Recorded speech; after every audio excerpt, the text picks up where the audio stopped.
Well, good afternoon. Welcome to the first technical session of the computing track of SBGames 2020. In this session, we will have 6 papers that tackle AI, AI and game analytics, basically.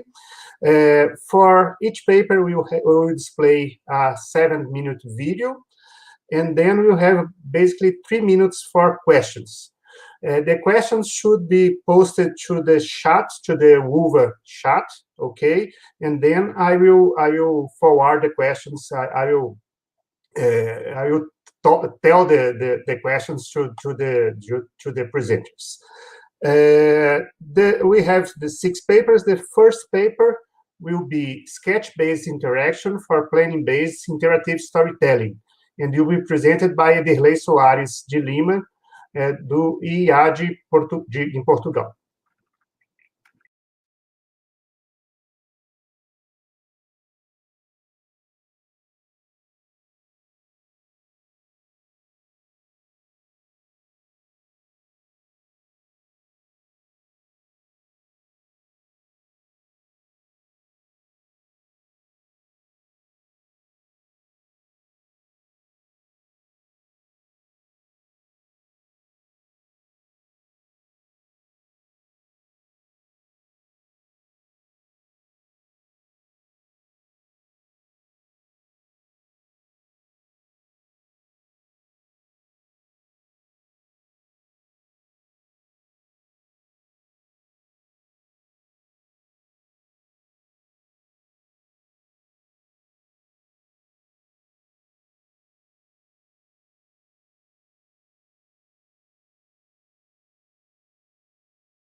For this presentation, I will focus mainly in the sketch recognition process due to time limitations. My name is Ederlei. I'm a professor at Universidade Europeia, and I'm here presenting the paper Sketch-Based Interaction for Planning-Based Interactive Storytelling, which is also co-authored by Felipe Gueno and Ana Vizel. Over the last decade, several interaction methods for interactive storytelling have been explored by the research community, including traditional user interfaces, interactive books, smart toys, tangible objects, and hand-drawn sketches. In particular, the use of hand-drawn sketches has been showing some promising results, especially for educational purposes. In this paper, we propose a new sketch-based interaction method for planning-based interactive storytelling systems. The method uses a convolutional neural network to recognize digital hand-drawn sketches and a story generation algorithm based on automated planning that supports real-time interaction. Although our proposal also involves the use of sketches for the story generation algorithm, for this presentation I will focus mainly in the sketch recognition process due to time limitations. The proposed sketch-based interaction method was designed for an educational and collaborative multi-user interactive storytelling system that projects the story content onto the walls of a room using multiple projectors, which creates an immersive storytelling environment for children that favors learning. The dramatization system used animated 2D graphics for the visual representation of characters, objects, and environments. The user interface of the sketch-based interaction system runs on mobile devices, and it allows users to interact with the story by sketching objects. When an object is recognized by the system, a virtual representation of that object is inserted into the virtual world, where it can change the decisions of characters and affect the story outcome. For example, if a character is lost in a dark forest during the night, users can help him by drawing a sun, which will turn night into day, and the character will be able to find his path. However, if users decide to draw something different, like a candle or a campfire, the character can end up starting a wildfire by mistake, which leads to a completely different storyline. The architecture of our interactive storytelling system is based on a client-server model, where the modules responsible for the generation and dramatization of the story are part of the server, and the sketch-based interaction interface is a client that runs on mobile devices. On the client side, the Sketch-based interaction client is implemented as a mobile app, where the Sketch input interface is responsible for receiving the user sketches and sending images of them to a convolutional neural network. Once a sketch is recognized by the neural network, an identifier of the sketch class is sent to the planning-based storytelling server through an TCP/IP network message. On the server side, the interaction server module is responsible for receiving and interpreting the sketch classes sent by clients. Two interaction modes are supported. The free interaction mode, in which all objects identified in user sketches are directly inserted into the story world as soon as they are received, and also the voting interaction mode, in which the interaction server collects all identified objects during a certain time window and then selects the one to be inserted into the story through a voting process. The sketch recognition module of the proposed interaction method uses a deep learning model based on a convolutional neural network trained with samples extracted from the QuickDraw dataset. QuickDraw is the largest available dataset of sketches, containing over 50 million sketches of 345 different classes. The architecture of our convolutional neural network consists of two convolutional layers, each followed by a max pooling layer, which is then complemented by a flattened layer and two fully connected layers. The structure of the network and its parameters were carefully chosen through preliminary experiments to maximize accuracy. Considering that the sketch recognition process involves algorithms that are not completely accurate but provide the fundamental basis for the proposed interaction method, an evaluation of their accuracy and performance is mandatory. For this evaluation, we conducted two experiments. First, a precision test to check the accuracy of the convolutional neural network for varying dataset sizes and number of sketch classes. And second, a performance test to evaluate the real-time performance of the sketch recognition system on mobile devices. For the precision test, we created 12 datasets with varying sizes and different number of sketch classes, which allowed us to evaluate the accuracy of the model for different scenarios. For the validation process, each dataset was divided into training and testing sets. In all the experiments, we used a tenfold cross-validation strategy. The results are shown here in the table. The accuracy of the convolutional neural network clearly increases with the number of training samples and decreases when more classes are added. The dataset with 14 classes is an example of real usage scenario of our prototype application, where only 14 classes of sketches were enough to provide users with a good variety of interaction options. And for that set of sketches, the convolutional neural network achieved a good accuracy of 95%. The results of the performance test also indicate the applicability of the proposed method in highly interactive storytelling systems without noticeable delays in the interaction process. Just to conclude, in this work we presented a novel interaction method for interactive storytelling, which use sketch recognition and planning-based plot generation to allow users to interact with narratives by drawing objects on smartphones or tablet computers. The proposed method provides designers, developers, and story writers with new ways of creating interactive narrative experiences. And as further research, we intend to conduct user studies to evaluate our interaction method from the user's perspective. So that's all. Thank you for your attention.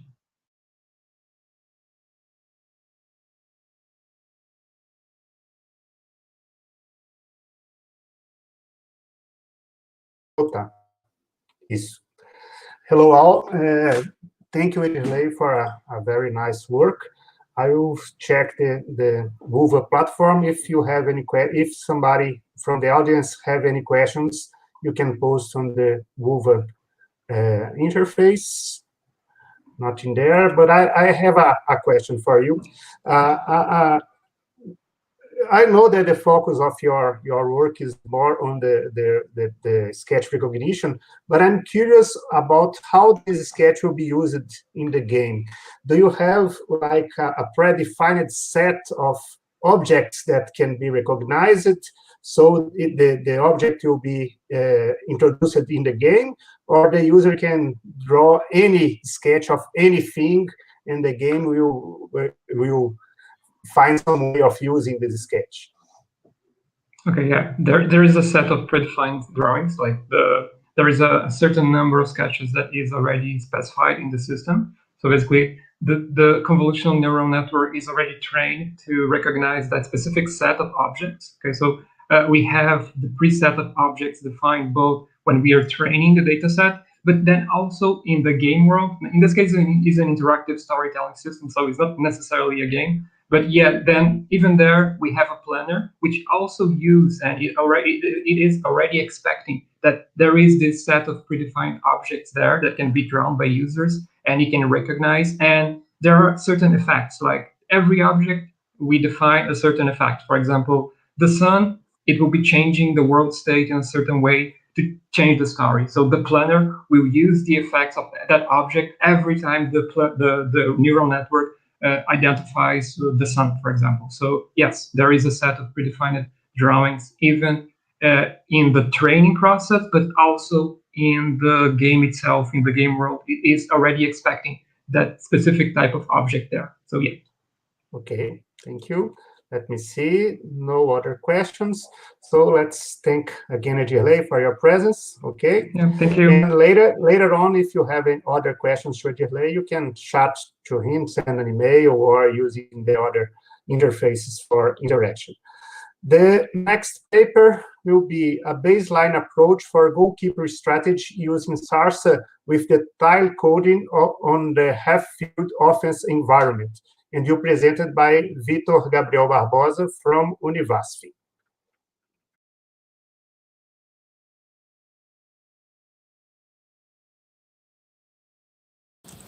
Good morning, my name is Victor Gabriel Ferreira Barbosa and I am one of the authors of the article. The simulated environment have improved research in the area of robotic artificial intelligence.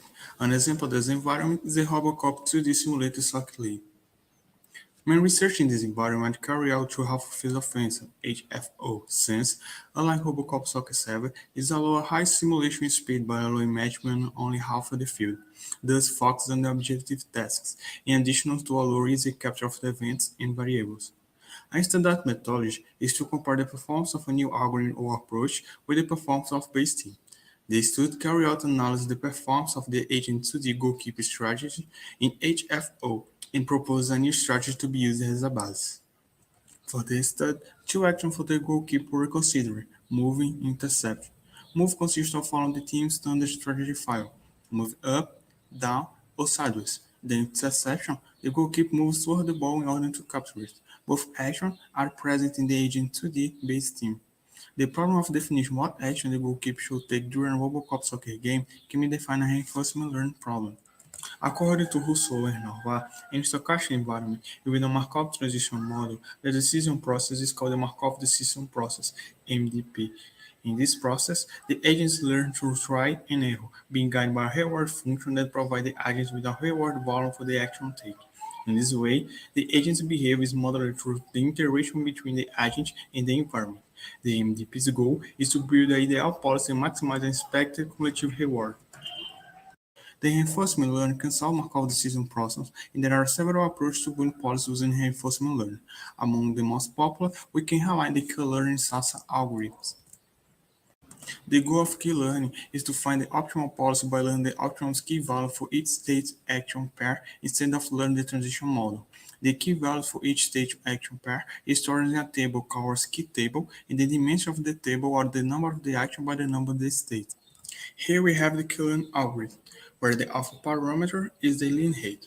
For each state S in action A, we initialize random key, and for each episode, we initialize S, and for each step of episode, we choose A from S using a policy derived from key. A grid, for example, and take the action A. We observe R and S apostrophe and update key for the pair S and A with this equation. So the state S apostrophe is now the state S. The main difference between SASA and K-learning is that SASA algorithm chooses the current action in the next action using the same policy, so the update rules changes. In a complex environment with continuous variables, MDPs have infinite combination of state and action, so it is necessary to carry out the discretization of continuous variables. There are varieties of methods with this goal. Among the best known, we can highlight time code, which is a linear discretization method that provides a balance between representational power, computational cost, and ease of use. The space of each variable is divided in partition called time. Each time is made up of subpartition called tiles. Each tiles is a receptive field for one binary feature. The number of tiles is defined by the width, representing the resolution of the discretization. The main advance of the time code with multiple times is the increase of the generalization power. In the study, the agent state composed of the ball position, the goalkeeper position, and opponent position, and were discretized by tiling code with 4 tiles, 1 tile per tile, and the width of each tile was equal to 0.7. The proposed approach was associated with eligibility trace, with learning rate at the 0.1 and 0.9 has discount factor. The stop criterion used in training was the convergence in the average cumulative success rate in 10 episodes, and the rewards were defined as 1 for the defense, -1 for goal scored, and 0 otherwise. 2 comparative studies were conducted to validate the proposed baseline. The first compared the performance of agent 2D goalkeeper strategy with the arbitrary decision, which is randomly choose between intercept or move. The second comparative study verified the performance of the proposed approach against the random decision strategy. The experiments were carried out in HFO with one player in the attack following the strategy of the base team and the goalkeeper. The performance evaluation metric used in both studies was the goalkeeper success rate in 50 episodes. In order to compare the performance of different in these studies, the non-parametric Wilcoxon sign rank test was used. In the test study 1, μ1 represents the mean of the success rate for random decision. μ2 represents the mean of the success rate for the base team. In the test study 2, μ1 represents the mean of the success rate for the proposed approach. μ2 represents the mean of success rate for the random decision. In the first study, the results show that random strategy has a higher success rate than the base team approach, with a significance of 95% since the p-value is smaller than 0.05. The randomized strategy was better than the baseline strategy because solutions based on rules, such as the baseline strategy, they do not work well in non-deterministic in this stochastic environment. In the second study, since the p-value is smaller than 0.05, the results indicate that the proposed approach has a high success rate than the random decision approach, with a confidence level of 95%, showing that the proposed solution is an efficient goalkeeping strategy for games in the 2D simulation league. This is more appropriate to be used as a baseline in research in this area. The study showed the agent 2D goalkeeper strategy has a low success rate on average, around 16%, which makes comparison with recent reinforcement learning algorithms such as deep key network and dwelling double deep key network underestimated. Among the main contributions of the study, the highlights are 1. It showed that the agent 2D goalkeeper strategy is inferior to a random decision, and 2. Proposed a new baseline approach for goalkeeper strategy, 9H higher than the agent 2D. As future work, we intend to expand this study to build new baseline search faults, penalties, and cornering. Thank you.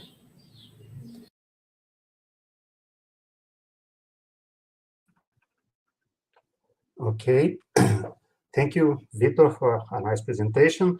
Let me see if there is any questions on the UVA platform. No, I think the audience is a little bit shy.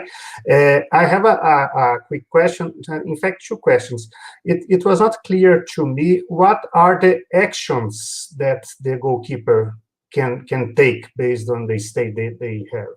What are the actions in your system? You are on the mute. You have to unmute your mic. Okay. The goalkeeper can move, intercept. The move, he follow the standard strategy file of the team, and intercept, he go toward the ball to capture. Okay. And another question is you compare to a baseline that is it's probably very not very good. Is there other strategies that do not use reinforcement learning that you can compare your approach to? In our research, we don't find in the switch in between these two actions. In this case, we use the base team of the agent 2D because it's the most famous team everyone uses. They has a basis. Okay. Okay, let me see if there is some other questions. No? So thank you again for your presentation and for being here for answering the questions. Okay. Our next paper is Applying Hidden Markov Model for Dynamic Game Balancing. I think it will be presented by Marcelo Zanit, but Esteban Klua is here for asking the questions.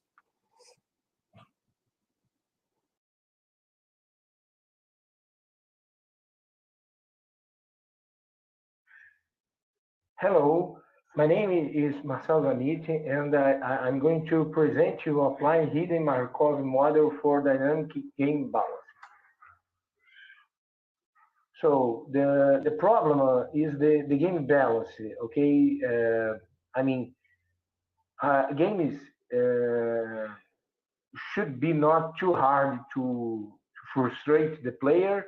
Otherwise, it should be not too easy, okay, to borrowing in order to borrowing the player. Okay, the idea is to make a balance during the game in order to make the game learning the player style, okay, the player behavior during the game. Okay, the great challenge is the how to balance the games. Okay, no mathematical models. Games are usually tweaked, and sometimes you use beta tests to evaluation the user skill. But we can't evaluate all kind of player. Okay, the main idea is to change the game when the player play.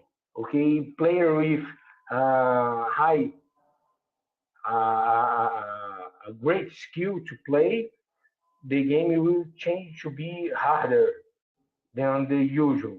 Otherwise, player with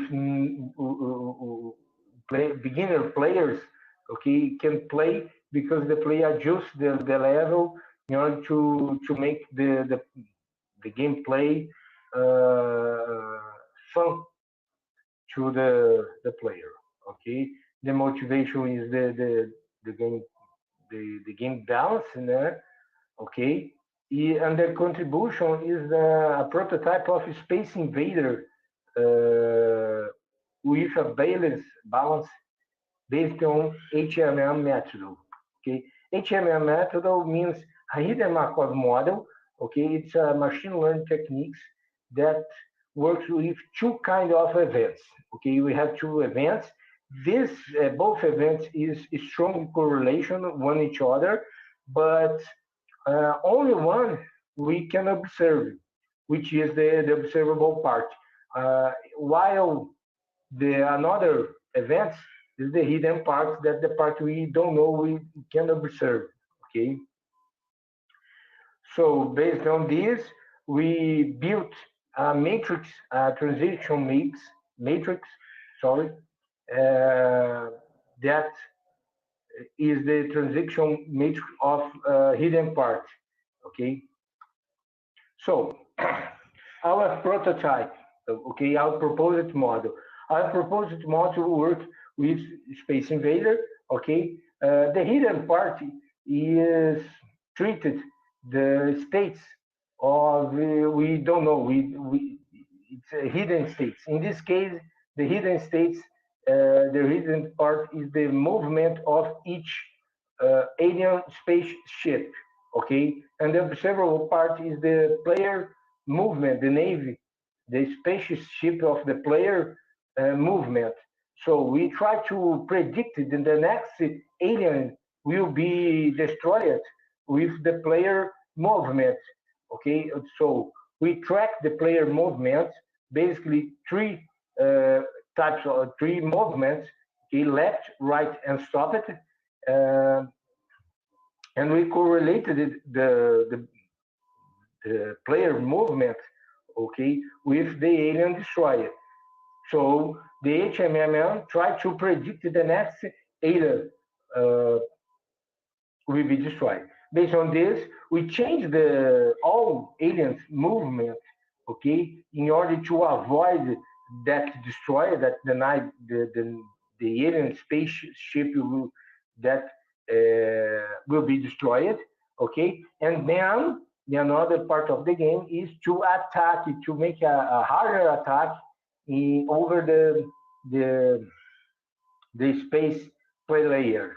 Okay, we can see in the right picture uh, this context. Okay, based on the alien, which alien spaceship will be destroyed.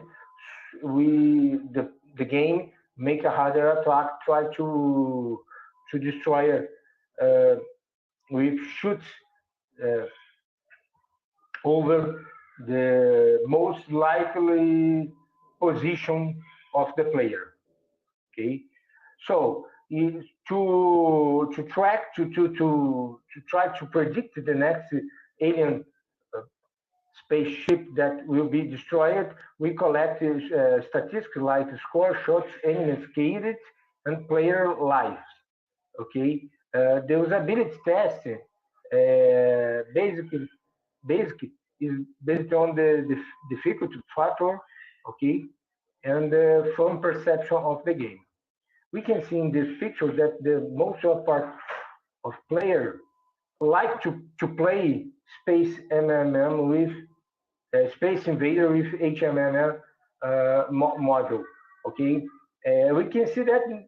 Okay, a part of this group also like to play Space Invader.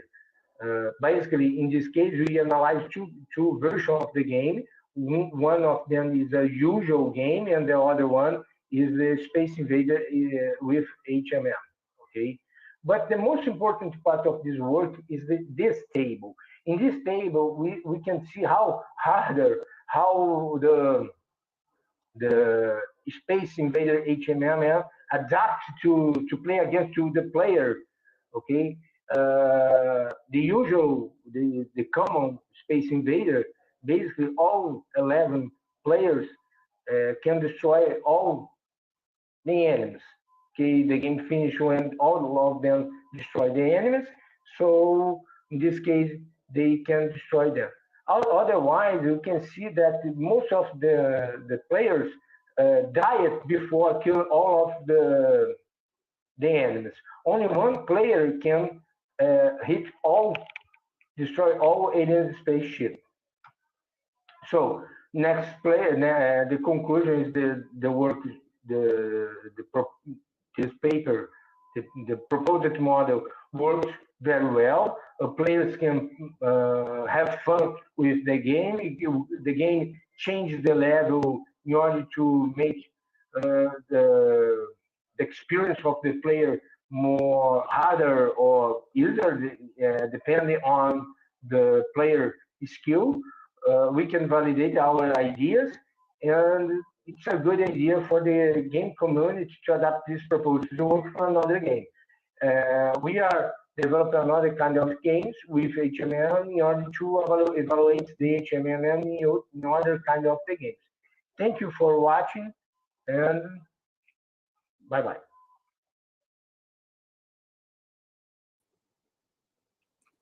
Okay, Esteban is here for answering questions. Let's see if there are any questions from the audience. No, our audience is still shy. Esteban, I have a quick question. It's not clear to me how the game detects if how the game evaluates if the game is too easy or too hard to the player. Is there a set of metrics that you use for evaluating this so you can change the difficulty of the game? Yes, basically we use it the movements of the player and how much damage he received in the beginning.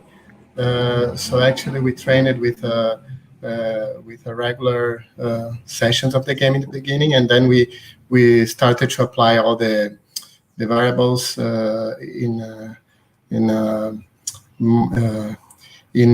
I mean, we started to put more variables in the Markov chain in order to achieve the complete Markov chain at the end. So I don't know if I'm clear, but we started to include, for instance, in the beginning, we just start to move in a different velocity of the enemies and see how the player behaves. Then we start different patterns of the shootings of the enemies, and then we see how the player behaves. Then and we if I'm not sure, but I think we established 5 or 6 different stages during the game. Mm-hmm. And did you observe some kind of shattering of sometimes it's too hard, then it gets too easy, then too hard again? So it's or the flow is more stable. Yes, we actually in the first test we showed that it was beginning to start very hard very fast. So we started to calibrate, and then there is still some challenges in this because in the beginning it starts to get harder very fast, and then it gets more balanced during the game. But it goes. It makes a very fast curve to hard, and then that's one of the challenges. Including we point this on the future work that we should calibrate better. Okay. So let me see if there are other questions. No. So thank you, Esteban, for answering the questions and for a very nice work. Okay. Thank you. Our next paper, the fourth paper of the session, is investigating DeepQ network agent sensibility to texture changes on FPS games, and will be presented by Paulo Serafim from Universidade Federal do Ceará.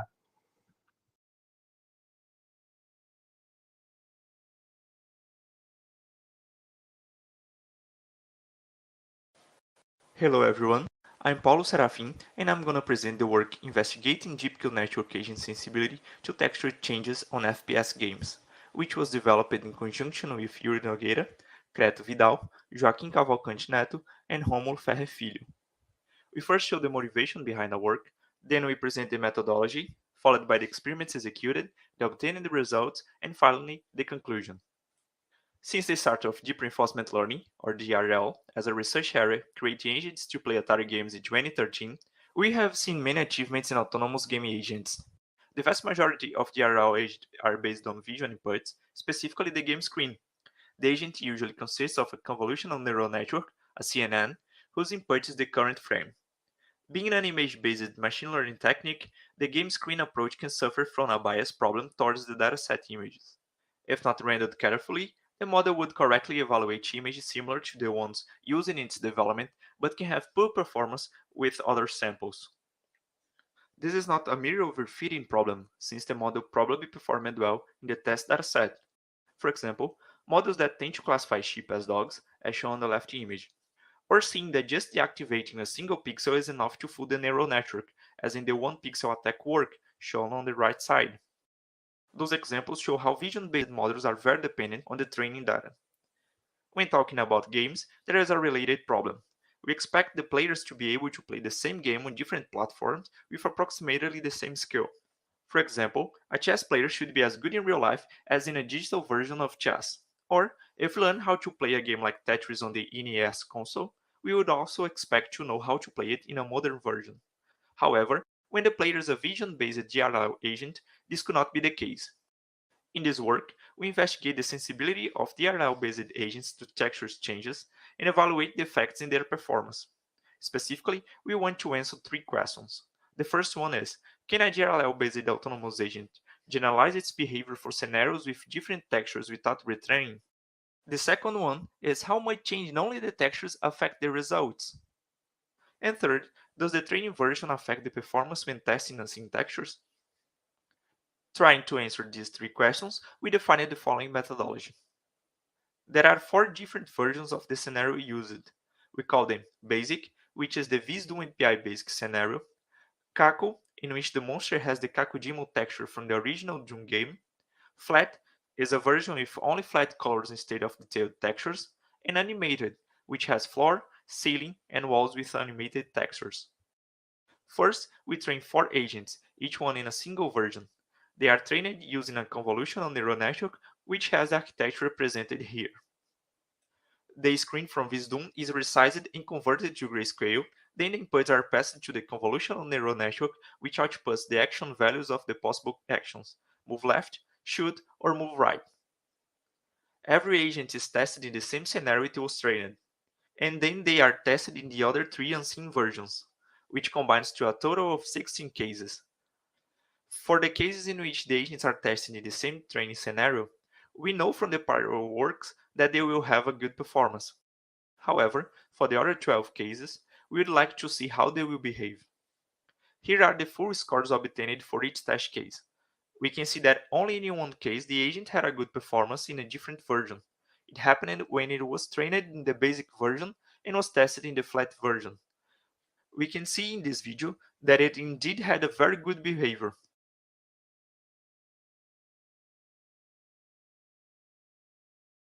In all other cases, however, the agent had a poor performance. In some cases, the agent kept shooting continuously.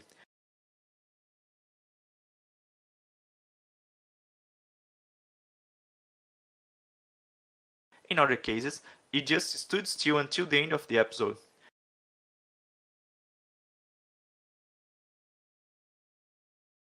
And in others, it walked to a side shooting continuously, as we can see in these examples. As shown in the results, only a single agent was able to play another scenario version with good performance. These results show that deep reinforcement learning autonomous agents are very sensitive to input changes. This indicates that even in the simplest cases, a CNN-based autonomous agent is not able to generalize its understanding of the inputs from different textures consistently. For example, although there is a penalty for every shot in all environments, in most evaluations, the agent kept shooting continuously.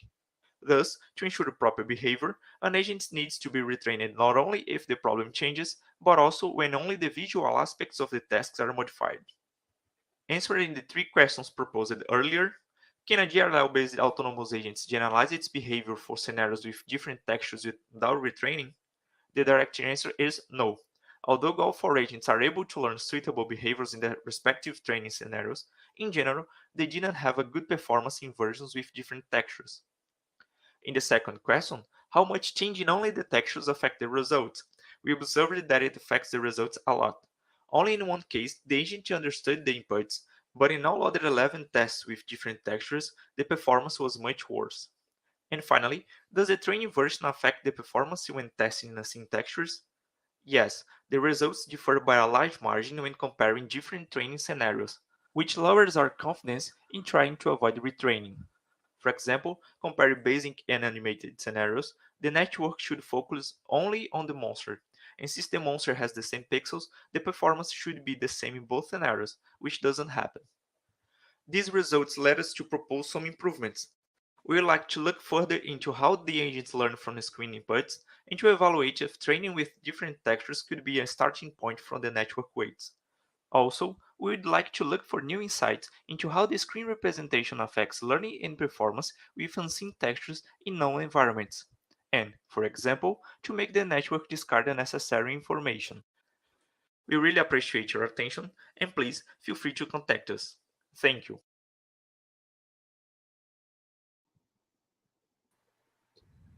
Okay, thank you, Paulo, for a very nice presentation and a very nice work.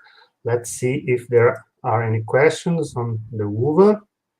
No. Just to remind the audience, the registered users can post questions to the audience. Just go to the chat of the UVA interface and you can post your questions there, that I will forward the questions to the speakers. I have a quick question. You detected an important problem in this deep reinforcement learning based on the textures, on the images, But what are the solutions for this problem? So this is the 1 million question, right? Do you think you can use some kind of transfer learning, or to put more information besides the pixels, like the position of the objects, to your neural network? What do you think are the best solutions for this problem? Okay, hello everyone. Thank you, Luis, for the question. This is the first step to identify how the agent can understand the pixels of the screen. We would like to see if the results that were observed for classification tasks, like the sheep and dog classification, also this kind of problems also happen in a deep reinforcement learning process. And in this work, we saw that yes, it indeed happen, and the agent cannot understand high level concepts like what is a monster, so what is its goal, what should it do specifically. So if you just change the floor, but the monster remains the same, the agent would have poor performance. And that's the first step to identify that this problem exists. How to solve it? It's as you said, Luis, is the 1 million question. We don't have a full solution, but as you mentioned, there are some techniques that we can use. Imitation learning, for example, if we pick the samples from human players, would help. We know from the literature, the state of the art, that this helps a lot. However, I would argue that the agent is not learning by itself. He's using the human knowledge to learn something from the start, and the same kind of thinking applies to passing high level concepts to the player, the agent. So if I segment the screen, for example, if I separate and see, okay, that in this region there is a monster, in this region there is a floor, in this region there is a sailing, the agent probably would perform much better. However, we as humans are still passing some prior knowledge to the agent, and that's not what we want. We want the agent to build its knowledge from scratch, like a tabula rasa learning, and that's really a problem. So in this work, we first understood that this problem exists, and we are looking further into how could you how what techniques could you we use to make the agent to learn by itself, without ideally without giving some human prior knowledge to it. So yes, those techniques would help a lot. We are trying to use them, but this is not our exactly goal. The final Okay. goal, the ideal goal, is No. the agent to learn by itself. Okay, great. I'm looking forward to see the continuation of this work. Thank Me you too. again, Paulo, for your presentation. And Thank you. let's go to the next paper, that is AI for You, a tool for game reinforcement learning experiments. And it will be presented by Gilzamir Gomes from Universidade Estadual do Ceará.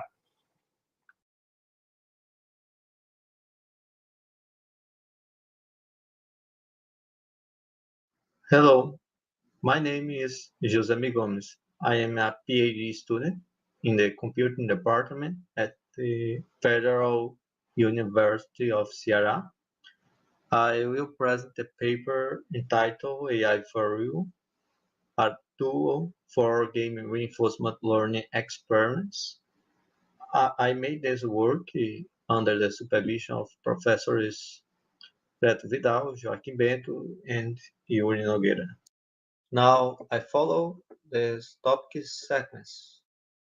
The main motivation of this work is that several games are interesting and complex problems for artificial intelligence methods. However, how to obtain complex behaviors of virtual characters using end-to-end machine learning techniques? Reinforcement learning is a possible answer for this question, because reinforcement learning shows promising results in really complex environments like the StarCraft video game. However, Complex character behaviors require the specification of non-Markovian reward function. So, describing non-Markovian reward functions directly facilitate the problem specification when it's possible automatically to convert non-Markovian reward function into Markovian reward function. The research community has developed three categories of tools for artificial intelligence in games. The categories are specific environments, as a gaming obstacle towers, environment suites as DeepMind control, and specific platforms as Malm project. There are still general platforms such as game engines. In this way, we developed a solution based on visual specification of real-world functions. Transformation of a Markovian problem into a composition of Markovian subproblems that are easy to solve and automatic code generation. Let's show a very simple example using AI for you. An agent must push the red ball to touch the blue ball. Let's start with a simple example for which set up with an agent. Here, with a red sphere controlled by the agent. Note the visual components here define the red sphere as an agent.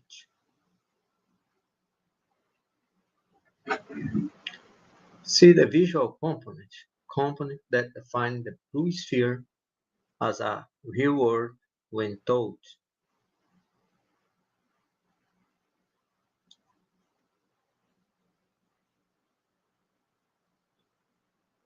Observe the simulation settings here. We define that an episode ends when the agent receives a positive reward, or when the number of steps in the episode is 2,000 or more. With this information, the code generator can generate the training loop and the simulation execution loop. So the code generator allows the specification of the inputs and outputs or actions of the agent's decision making. In this case, we have actions descriptions in the section.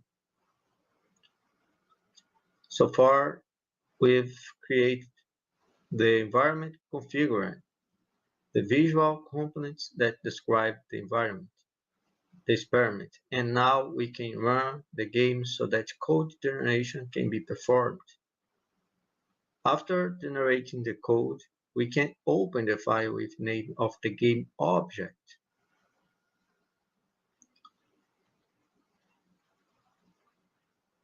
That was the generated code. It contains a training loop configured to run the HVC algorithm. Now it's the time to run the training. So see here that the agent is learning to control the red sphere to touch the blue sphere.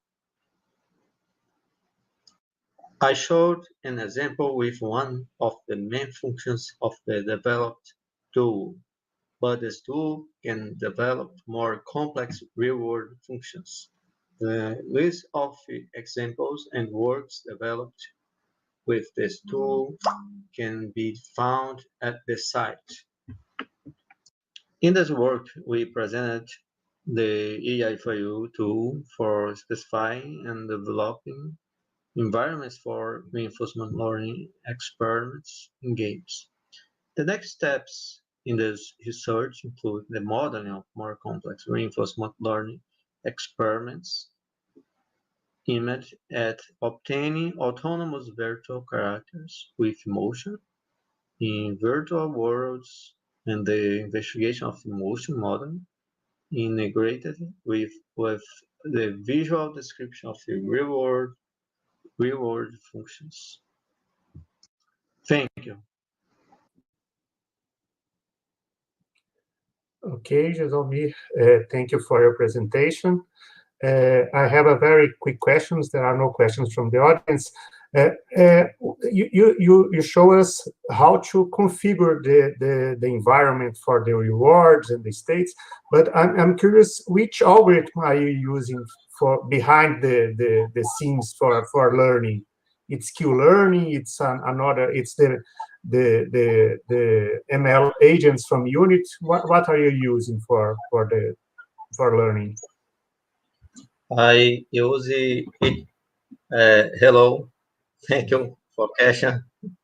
I use the H3C algorithm for training agents, but it can use another algorithms how as a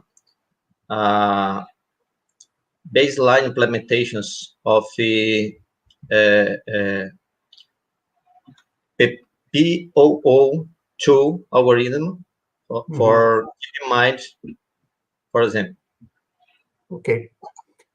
Okay, we are running a little bit ahead of a bit behind of schedule, so I will thank you again for your presentation. Okay, so our last paper is generating procedural dungeons using machine learning methods, and will be presented by Mariana Werneck from Universidade Federal Fluminense.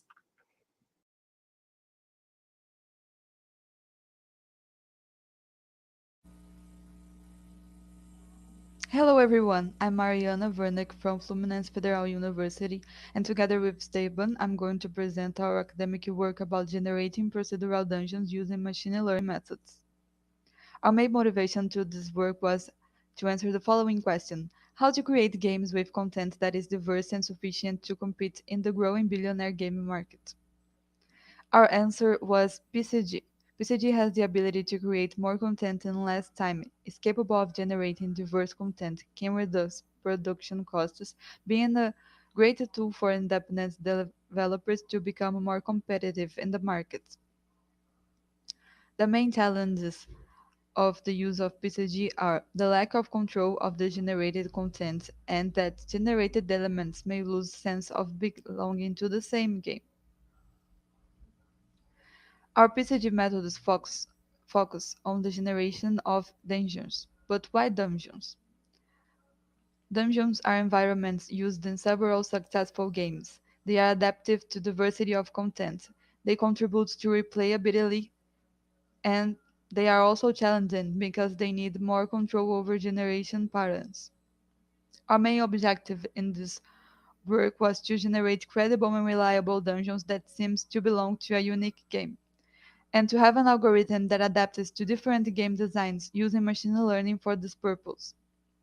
Our PCG method can be divided in two stages. The first stage is the design of dungeon general structure, where we made the level design choices, and the second stage is the training and implementation of the machine learning agents. In the first stage, we have the map positioning of event rooms.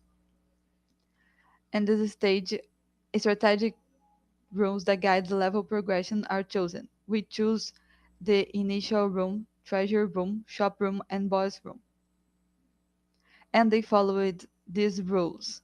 The initial room is positioned in a way that it's never on the border, so it is positioned within the light purple area in the example.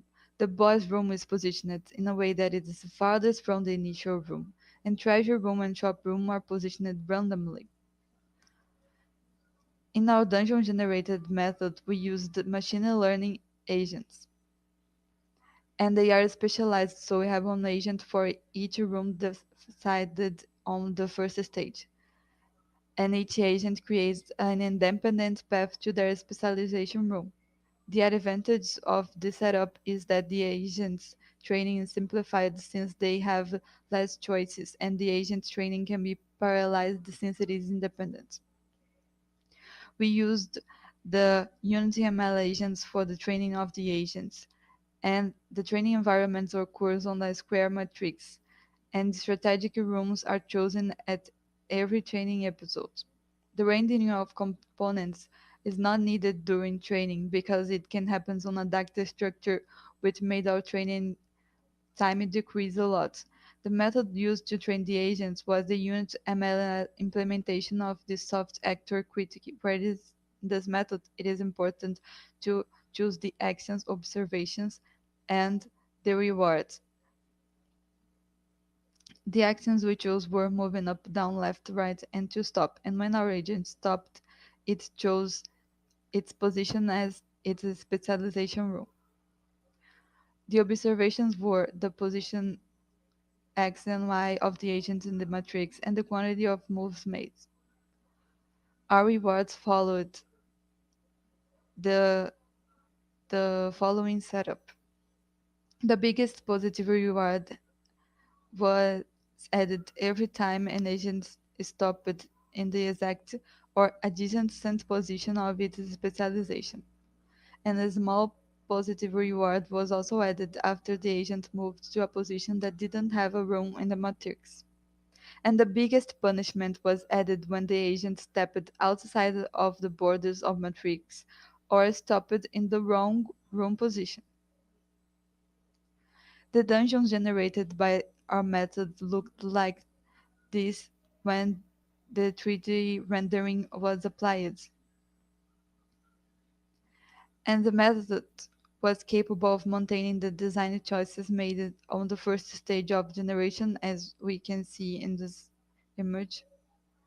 And the generated dungeons don't have much empty spaces, which happened because of the reward for the agents to move to other rooms. Generated dungeons have the sense of belonging to the same game, and also the method can adapt to other games since it respects the design choices made. We made evaluation of our method conducting a research with 15 users. The users played two versions of the game, a manual version and a version where the dungeons were generated using our method. After playing, the users answered a survey with 4 questions. In the survey, we could see that our method was rated as funnier, with better maps, and more replayable, but unfortunately, the users could guess that it was generated by an artificial intelligence. In our conclusions, we have that the dungeons generated by the proposed method were evaluated as funnier and more replayable. The machine learning made it possible for the method to be more adaptive since it can respect different design choices, and users unfortunately could distinguish which method was generated manually and which one was procedurally generated. Thank you. Any questions?